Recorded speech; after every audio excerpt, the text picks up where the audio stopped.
Hey guys, I'm Ryan, and on this episode of Baking with Ryan, I'm making a 4th of July cake. This is not just any 4th of July cake, it's a 4th of July Pinata cake. When you cut open the cake, it's going to explode with red, white, and blue M&Ms. Without further ado, let's get right to the video. The ingredients you'll need to make the cake are 2 6-inch blue cakes, 2 6-inch red cakes, red, white, and blue sprinkles, red and blue food coloring, vanilla buttercream, and red, white, and blue M&Ms. You'll also need a circle cookie cutter. Begin by using a circle cookie cutter to cut the center out of 3 of the 4 cakes. This is where the M&Ms are going. Now we can start assembling the cake. Begin by spreading out some vanilla buttercream in a ring shape. Then start off by placing down the first red cake. Next, carefully spread out vanilla buttercream covering all of the ring of cake.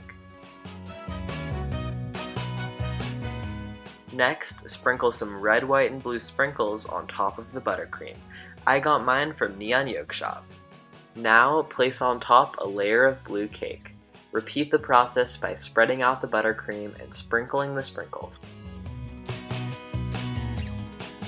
I'll leave a link in the description below where you can buy these red, white, and blue sprinkles. Then stack on the third cake ring. Before filling the center with M&Ms, spread out any overflow frosting using a small offset spatula. Next, fill in the center of the cake with M&Ms. This will be the surprise inside. One last time, spread out a thin layer of vanilla buttercream around the edges of the cake.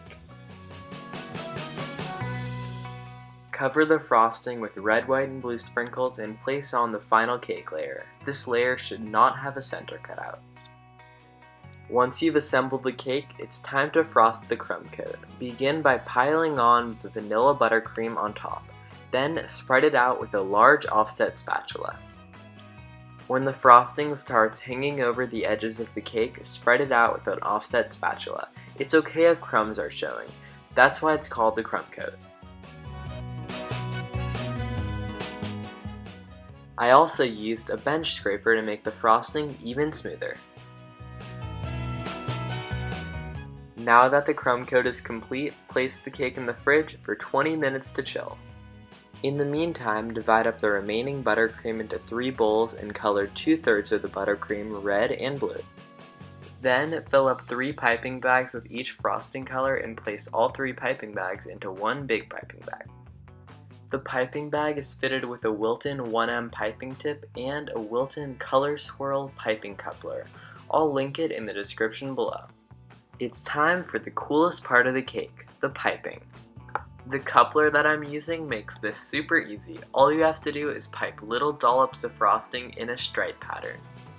For each row of stripes, I recommend changing the direction of the piping bag. This will give your cake a super cool effect.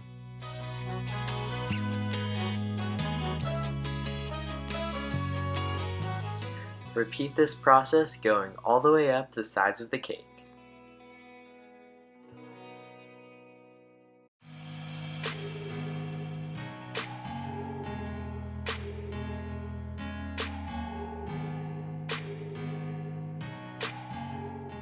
Using the same technique, cover the top of the cake in buttercream dollops. Alternate the direction of the piping bag every ring that you do. And the cake is complete. All that's left now is to cut a slice and enjoy. Get ready for the big reveal.